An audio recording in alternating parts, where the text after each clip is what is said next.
आमचं सगळं बाह्य अंगावर आहे. आमच्याकडे जो महाराज फॉर्च्युनर मध्ये आला तो हुशार आहे, चला त्याला तो मूर्ख आहे. आमच्याकडे नेचरच फार बेकार आहे. आमची नजरच इतकी विचित्र आहे ना. आमच्याकडे ज्या देवाचा प्रचार जास्त आहे त्या देवाला गर्दी जास्त आहे. खरंय खोटंय? अरे खऱ्याला खरं तरी म्हणीत जा. तुम्हाला काय वाटतं बरं? तुम्ही मला फसवताय नाही बोलून? अरे तुम्ही फसताय. माझं ठरलंय ते ठरलंयच, मी घेणारच आहे. तुम्ही गुंतले, तुमचं कळत नाही तुम्हाला. तुमची कशी अवस्था आहे? एक पोरगा एसटीत चढला, खाली उतरला, मोठ्या मोठ्यानं हसायला लागला. शेजारच्यानं सहज विचारलं, एवढा काय हसतो? ते म्हणला कंडक्टरला फसवला. ते म्हणला कसं काय? मग म्हणला तिकीट काढलं आणि गेलंच नाही.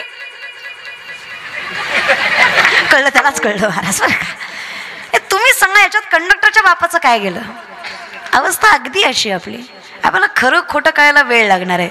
शहाणा तो धनी शिकवणारा फक्त शहाणा पाहिजे. आमची अवस्था विचित्र आहे हो. आम्हाला खरंच फरक कळत नाहीये. आमच्या कोटीच्या घरात भाईजी संतजीचा फोटो आहे पण ज्ञानोबा तुकोबरांचा नाही. आमच्या पोरांना हरिपाठ माहीत नाही, ज्ञानेश्वरी माहीत. काय शोकांतिका आहे महाराष्ट्राची, फार मोठी शोकांतिका आहे महाराष्ट्राची की आम्हाला संत कळत नाहीत. आणि कळले त्यांचं भाग्य काय थोरं महाराज. अरे कोण शहाणं नसतं रे या जगात. पण माऊलींची ऊब लागावी, तुकोबरांची ऊब लागावी, आपोआप शहाणपण येतं. नाही आलं तरी लोक त्याला शहाणं समजतात. फार ताकद आहे. विनंती माझी, थोडी पिढी इकडे वळवा. पाया पडून सांगतो तुमच्या, आणि त्या अवस्था फार बेकार होईल. डोळ्यात डोळे घालून सांगा माझ्या दादा, कधी मस्जिदीवर हिंदी गाणं ऐकलं का? कधी गुरुद्वाऱ्यावर हिंदी गाणं ऐकलं? कधी चर्चवर हिंदी गाणं ऐकलं का? कधी मोहरमला त्यांची पोरं नाचतात का? कधी गुरुनानक जयंतीला यांची पोरं नाचतात का? कधी 25 डिसेंबर नाताळाला त्यांची पोरं नाचतात का? मग आमचीच पोरं देवासमोर कसं काय नाचतात? का रे पोरांनो? बहिणी म्हणे प्रश्न विचारते. विश्वातलं सगळ्यात मोठं युद्ध घडलं 5000 वर्षापूर्वीचं नाव आहे महाभारत. विश्वातलं सगळ्यात मोठं युद्ध घडलं 5000 वर्षापूर्वी, ज्याचं नाव आहे महाभारत. त्याचं घडायचं कारण आहे स्त्रीची अवहेलना. तर स्त्रीच्या अवहेलनेमुळे विश्वातलं सगळ्यात मोठं युद्ध घडत असेल आणि ही ऐकणारी पोरं आपण देवासमोर बाया नाचवाव्या हा का ग पोरींनो? ज्या सीतेनं 7 महिन्याचं लेकरू पोटात घेऊन सत्वासाठी वनवास भोगला आणि वाल्मिकींच्या ऋषींच्या त्या कोटीमध्ये स्वतःच्या लेकरांना जन्म दिला.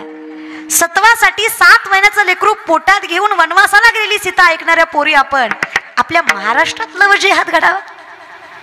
आमच्या पोरींनी प्रेमासाठी आईबापाच्या नावाला कलंक लावावे, हे कितपत योग्य आहे? अरे रामायण महाभारत ऐकणारी लेकर आहेत रे आपण.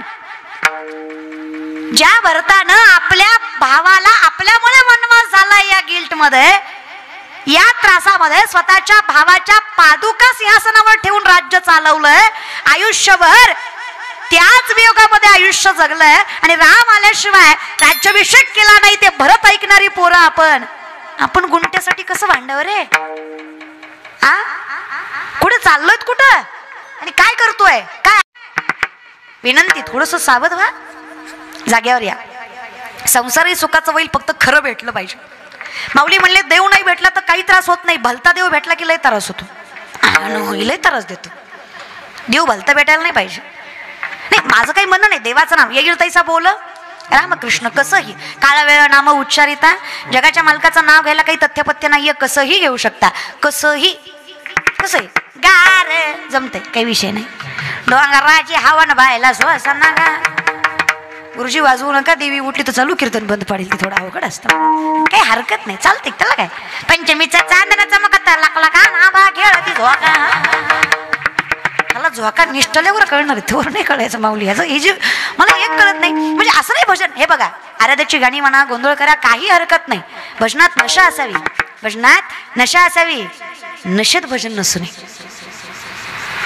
अरे बाटली टाकल्याशिवाय तुझी डुलकी वाजत नाही, तुला गोंधळी म्हणायचं होय रे?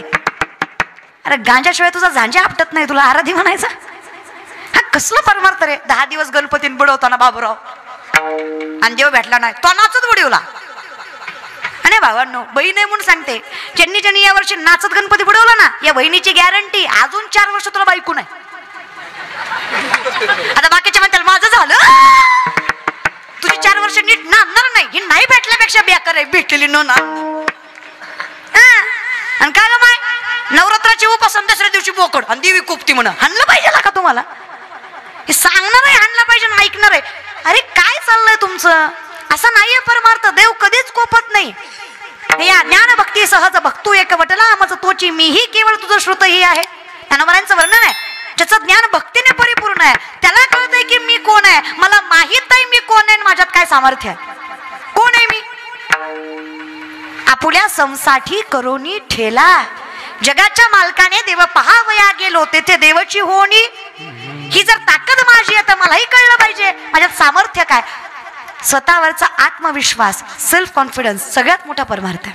पोरांनो, बरं का मुलींनो, वय आहे तोपर्यंत साम्राज्य निर्माण करा. खिशातला पैसा नावातली प्रसिद्धी संपली की कुत्र खात नाही. तरुण आहे म्हणून सांगते, गाव आपलं, माती आपली, तालुका आपला, जिल्हा आपला, राज्य आपलं, देश आपला, भाषा आपली, संस्कार आपले, संस्कृती आपली, ज्ञान आपलं, परंपरा ही आपलीच. आपल्या पूर्वजांनी आपल्या साम्राज्यासाठी त्यांचा देह पणाला लावला तर त्या मातीमध्ये आपण आपलं साम्राज्य निर्माण करणं आपला अधिकार आहे, कुणाच्या बापाची जागीर नाही, हे कायम लक्षात ठेवा. आपल्या राज्यात चाललं आपलंच पाहिजे. माझ म्हणलं तरी हरकत नाही, चल बरे तरी देऊ काशीची लंगोटी पण नाठांच्या माती हानो काठी. आमच्याशी प्रेमाने वागला दोत्तर सोडून तुमची लाज राखू, पण आमच्या नादी लागलात ना झेंडा खाली दांडावर करून दोतराची ताकद दाखवू. अरे प्रेमाने तो कधीपर्यंत रे, कधीपर्यंत? अरे नका रे. बरं मुलं मुलींनो, काहीतरी करा. 2 लाख पायदळ 1 लाख घोडदळे स्वराज्याचं, 2 लाख पायदळ 1 लाख घोडदळे स्वराज्याचं, 10 पटीनं जास्त सैन्य शत्रूचं, तरी त्यांच्या नाकावर टिचून 260 पेक्षा जास्त किल्ले 40 वर्षाच्या आत हस्तगत केले. हा इतिहास या स्वराज्याच्या मातीचा आहे. अरे त्यांचेच लेकर आहेत आपण, त्यांचेच वारसदार आहे. बाप शेतकरी आहे, माय गृहिणी आहे. अरे खेडेगावात जन्माला आलो, चांगल्या कॉलेजला नंबर पडले नाहीत, अरे चांगले मार्क पडले नाहीत, अरे चांगल्या ठिकाणी शिक्षण जमत नाही, पैसा जास्त नाही म्हणून काय आपली प्रगती थांबणार आहे का? आयुष्यभर आपण कष्टातच आयुष्य मोठं केलंय आणि तेच आपल्याला पूर्वजांकडनं शिकायचं आहे. कमीपणाचा मोठेपणा करता आला पाहिजे. धंदे टाकायला चालू करा, आता जरा व्यवसाय करा. आयुष्यभर लोकांच्या पाया पडू नका. अरे मागे कुणाचा त्याचा पण विचार करायचा जरा, बरं का?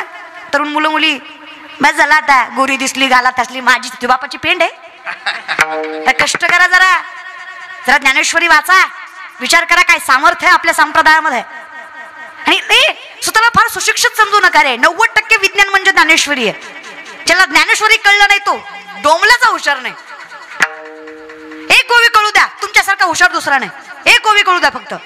या बल्बचा शोध 100-125 वर्षापूर्वी सायंटिस्टने लावला. मूर्ख आहेत आपण. 750 वर्षापूर्वी माऊली ज्ञानेश्वरी मध्ये सांगतात, उदकाचे नि आवेशे प्रगटले ते जलकलकीत दिसे तर या विजू माझी असे सलिल काही. उदक म्हणजे पाणी, आवेश म्हणजे प्रेशर. पाण्याच्या प्रेशरने वीज निर्मिती होते. हे आपल्या ज्ञानोबरांनी 750 वर्षापूर्वी ज्ञानेश्वरी मध्ये सांगितलं. त्याला विज्ञान म्हणायचं, त्याला वारकरी संप्रदाय म्हणायचा. साचूचे संडसे खंडीचे पै पाणी राज हंस हे तुझं ज्ञान विज्ञान तैसे वाटोनी देऊ. घ्या आर्यभट्ट, शून्याचा शोध लावला अध्यात्माच्या जोरावर. पहिलं विमान उडवलं भारतीयानं, महाराष्ट्रीयानं, तेही मुंबईमध्ये आणि तेही मराठी माणसानं. हे लक्षात ठेवा. शिवा नाव आहे, तळपदे आडनाव आहे त्याचं. राईट बंधू लक्षात राहिले रे. बाकीच्याच काय? ज्या गुगलवर सगळं सर्च करतात त्या गुगलचा CEO भारताचा. घरच्या मिक्सर बसून चंद्रयानापर्यंतची सगळी टेक्नॉलॉजी वेदांमध्ये आजही उपस्थित आहे. घेतलंय का कधी हातात? आमची माय म्हणती लेकराला मोबाईल दिल्यावर लेकरू खेळत नाही. खरं पहिल्यांदा तुला हाणलं पाहिजे, तू गुणाची नाही. अगं नको लेकराला तेवढंच नादी लागते, नाही तर कामच करू देत नाही. नादी लावते त्याला. हा लाव ग मायला. अगं थोडा वेळ एकदा घेतला की कोणाच्या बापाचं ऐकत नाही, तुझं ऐकत नाही. डिग्रसच्या बाया तुमचं माय तुझं ऐकत नाही. तुझं अगं 45 तुझ्या शब्दाच्या बाहेर नाही. 1.5-2चं ऐकत नाही. येडत करते का काय माय? चल लेके म्हणून एक वाक्य सांगू का? लेकरला पुस्तक वाच वाच म्हटल्यावर लेकरू कधीच पुस्तक वाचत नाही. तुम्ही पुस्तक घेऊन बसा, तुमचं लेकरू शेजारी बसल्याशिवाय राहत नाही. याला संस्कार म्हणायचे असतात. हेच आमचे संत सांगतात. शुद्ध बीजापोटी फळे रसाळ गोमट. हेच तथ्य आहे रे, हेच ज्ञान आहे. प्रकाश सूर्याच्या अगोदर येतो, सूर्य उगवल्यावर नाही. ज्ञान अगोदर जन्माला येतं. न्यायशास्त्र सांगतं आत्मा हा निर्गुण निराकार, आत्म्याला कुठलं स्वरूप नाही. आत्म्याचं स्वरूप म्हणजे ज्ञान आहे. पण ज्ञान आत्म्याच्या आधी, जसं प्रकाश सूर्याच्या अगोदर जन्माला येतं.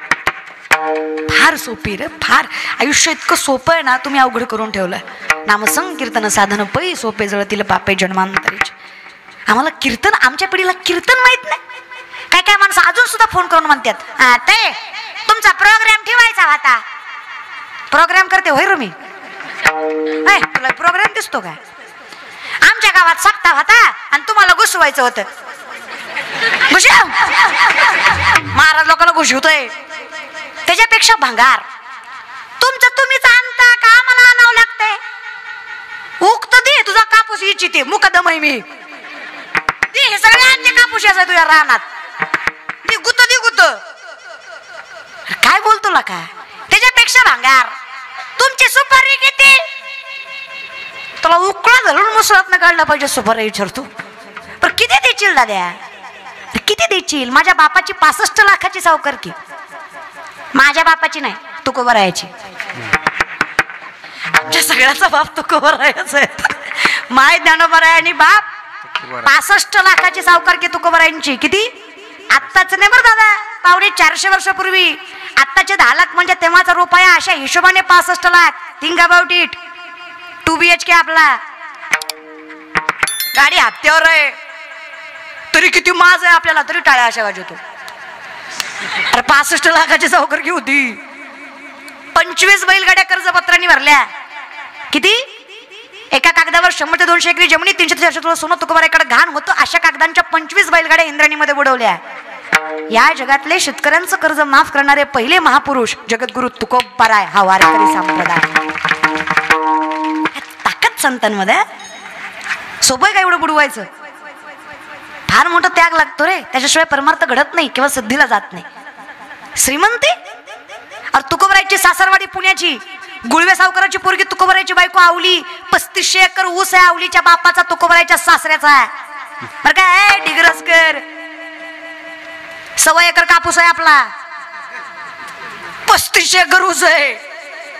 डिग्रस मध्ये नाही, पुण्यात बर का.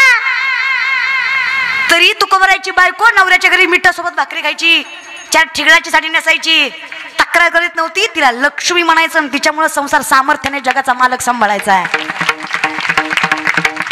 तुम्ही नका वाजू,